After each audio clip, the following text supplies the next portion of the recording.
Hey everyone, and welcome back to our channel. Today, we're diving into a story that I think a lot of us can relate to, especially when the pressure is on. It's a story about friendship, fear, and finding strength in the most unexpected places. Imagine this: two best friends, Sarah and Emily. They've been inseparable for years, and now they're facing the biggest exam of their high school careers. Their futures, their scholarships, everything feels like it's riding on this one test.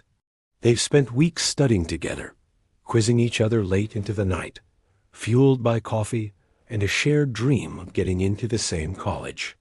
They've done everything right, but as the exam day gets closer, a shadow of doubt starts to creep in. The night before the test, the weight of it all crashes down on Sarah. She's staring at her textbook, but the words are just a blur. Panic sets in. She turns to Emily, her voice trembling. "Emily, I can't do this. I've forgotten everything. We're going to fail. All our hard work. It's going to be for nothing." Emily tries to reassure her, but she feels a similar knot of anxiety tightening in her own stomach. In that moment of shared desperation, a thought, as quiet as a whisper, enters Sarah's mind. What if? What if we just helped each other out a little? A signal, a quick glance. No one would have to know. We've studied together, we know the material. This would just be a small insurance policy. The suggestion hangs in the air between them. It's tempting, so tempting. The fear of failure is a powerful force. Emily pictures the disappointment on her parents' faces. She thinks about the scholarship letter she's been hoping for, and how easily it could slip through her fingers. The what-ifs start swirling. What if she fails? What if she lets everyone down? What if she's not smart enough? It feels like a heavy fog is rolling in, clouding their judgment. The whispered temptation grows louder, more persuasive. "Just this once," it seems to say. It's not really cheating if you both know the answers. It's teamwork. You deserve to pass. Don't let one bad day ruin your entire future. Everyone else is probably doing it anyway. It's the smart thing to do. The pressure is immense. It feels like they're being squeezed from all sides, caught between the desire to do what's right and the crippling fear of what might happen if they don't. Their friendship, once a source of strength, now feels like it's on the line, pulling them toward a decision they know in their hearts is wrong. Right at that moment, when the temptation was at its strongest, a different thought broke through Emily's fear. It was a verse they had discussed in their youth group just a few weeks before, from 1 Corinthians 10:13. It says that God is faithful. He will not let you be tempted beyond what you can bear. And when you are tempted, He will also provide a way out so that you can endure it. The verse was like a light turning on in a dark room. Emily looked at Sarah, whose eyes were filled with tears and fear. "Sarah, wait," she said softly. "Remember what we talked about? We're not alone in this. God is with us, even right now." She took Sarah's hands.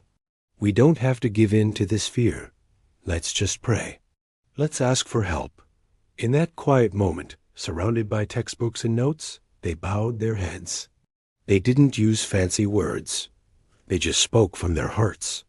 They prayed for peace to replace their panic.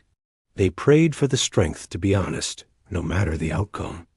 They asked God to help them trust that His plan was better than any shortcut they could take. As they prayed, a sense of calm washed over them. The heavy fog of fear began to lift. They knew what they had to do. They would face the test on their own, trusting that they had done their best, and that was all they could do. The next day, they walked into the exam hall. The test was just as hard as they had feared. There were questions that made their minds go blank, moments where the old panic threatened to return. But every time they felt that wave of fear, they remembered their prayer. They took a deep breath and focused, choosing integrity over an easy answer. Leaving the exam, they had no idea if they had passed, but they had a sense of peace that was more valuable than any grade. They had faced their biggest fear together and had chosen to be true to themselves and their faith. A week later, The results were posted. Sarah and Emily held their breath as they scanned the list. And then they saw it. Their names. Both of them had passed with good grades. It wasn't just a pass. It was a victory.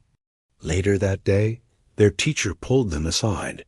He told them he had noticed how focused and independent they were during the test, even when others seemed stressed. He praised their integrity and character, telling them that those qualities would take them much further in life than any single test score ever could. The relief and joy they felt was incredible. God hadn't just provided a way out of temptation. He had turned their act of faithfulness into a celebration. That experience changed everything for Sarah and Emily. Their friendship became even stronger, now forged not just in fun and laughter, but in a trial they had overcome together. They decided to share their story with their youth group and then with their classmates. They talked about the pressure, the fear, and the choice they made. They were amazed to find how many of their friends felt the exact same way. Their honesty opened up conversations about academic pressure and integrity. Their story wasn't just their victory anymore. It became a source of inspiration for their entire class, showing that you don't have to compromise your values to succeed. So, what can we take away from this? Life is going to throw tests at you, and I'm not just talking about the ones in a classroom. You'll face temptations and moments of fear where the easy way out looks incredibly appealing. But remember Sarah and Emily's story. Remember that you are never alone in those moments. God is always with you, and He will always provide a way out. Choosing honesty, choosing integrity, might feel like the harder path at the time, but it always leads to a better destination. It builds character, strengthens relationships, and brings a kind of peace that cheating can never offer. Trust in Him, make the right choice, and watch how He turns your trials into triumphs. Thank you so much for watching today. If this story resonated with you, let us know in the comments below. We'd love to hear your thoughts. Don't forget to like this video and subscribe to our channel for more stories of faith and inspiration. We'll see you in the next one.